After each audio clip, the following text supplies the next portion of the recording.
Troisième question, là, on rentre vraiment dans le vif du sujet. La troisième question, il y a un abonné qui aimerait savoir comment un adulte qui bégaye peut-il s'en sortir? Alors, j'ai déjà abordé la question du bégaiement dans mes émissions. J'ai consacré plusieurs émissions au bégaiement, mais je n'ai pas encore parlé du bégaiement de l'adulte. Donc, j'envisage dans une prochaine émission aborder le sujet. Donc, la personne voulait savoir comment un adulte qui bégaye peut-il s'en sortir. Alors, déjà, si vous avez la possibilité de consulter un spécialiste, je vous conseille de le faire, de consulter un orthophoniste qui pourra faire un bilan et qui pourra bien sûr vous orienter et vous proposer des séances. Pardon. Ça, c'est la première étape. Alors, si vous n'avez pas d'orthophoniste, il est important quand même de connaître les situations qui entraînent le plus de bégaiement chez vous. Est-ce que votre bégaiement porte sur des sons spécifiques? Est-ce que votre bégaiement survient plutôt en début de mot ou en milieu ou à la fin, ou en début de phrase, au milieu ou à la fin? Cette analyse permet quand même de faire une autocritique ou bien une auto-analyse de son bégaiement. Et c'est une première étape vers l'autocorrection. Ce que je vous conseille également, que je mettrai après dans le descriptif de cette émission, c'est de construire ce qu'on appelle l'iceberg du bégaiement. Alors, qu'est-ce que l'iceberg du bégaiement? Alors, c'est comme l'iceberg avec une partie immergée au fond de l'eau et une partie au-dessus de l'eau. Et l'iceberg du bégaiement, la partie au-dessus de l'eau, représente tout ce qu'on entend du bégaiement, c'est-à-dire les répétitions, les prolongations, mais également les mouvements qui accompagnent votre bégaiement. Et la partie immergée, celle qu'on ne voit pas, ce sont vos émotions, vos sentiments, la peur, la honte que ce bégaiement entraîne et que très peu de gens voient en fait. Donc, faire votre iceberg du bégaiement, cela permet d'avoir votre profil de bégaiement et qui est différent du profil d'un individu. Donc, du coup, à travers ce profil, vous saurez quoi travailler, quelles sont vos difficultés et vous saurez comment orienter vers une autocorrection de votre fluence. Alors, quand je parle de fluence, je parle donc de l'aisance avec laquelle les mots sortent.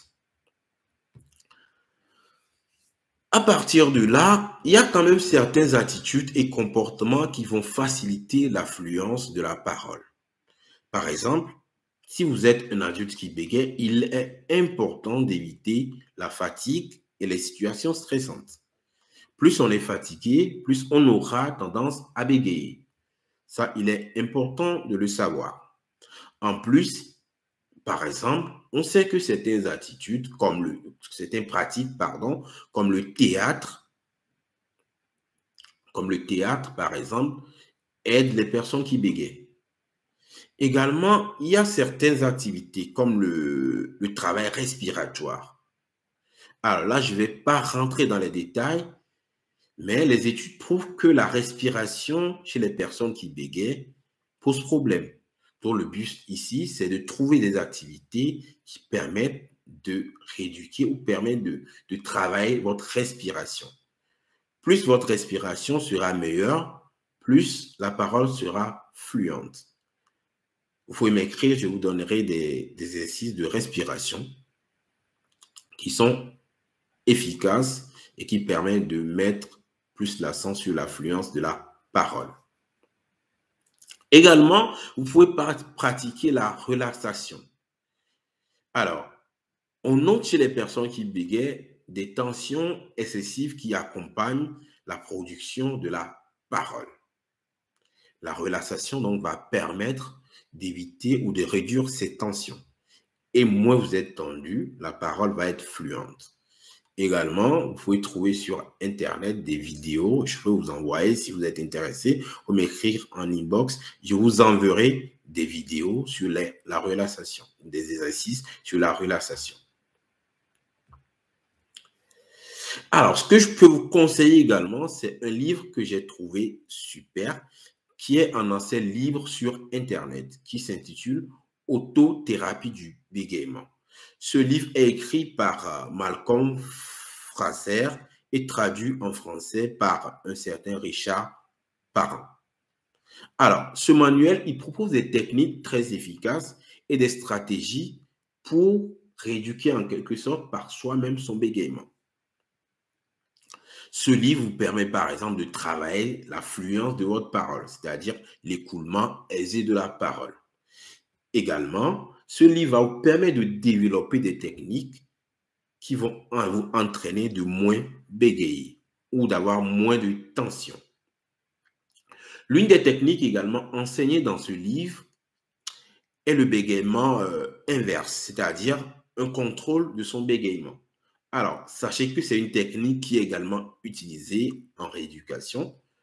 Cette technique vous permet de prendre conscience que vous pouvez prendre le contrôle de votre bégaiement. Par exemple, le thérapeute peut vous demander de bégayer à 100% avec une sévérité assez importante. Et ce qui est drôle, c'est que la majorité des personnes qui bégayent, quand on leur demande de bégayer, c'est compliqué. Donc, le but de ces exercices, c'est de bégayer avec une fréquence importante et après de diminuer la sévérité du bégaiement, ce qui permet de prendre le contrôle de son bégaiement. Ce livre vous permet également d'éliminer les symptômes secondaires qu'on va appeler les mouvements accompagnateurs. On sait que les personnes qui bégayent, ce n'est pas que des répétitions, des prolongations ou des blocages. Mais également, on peut observer chez ces personnes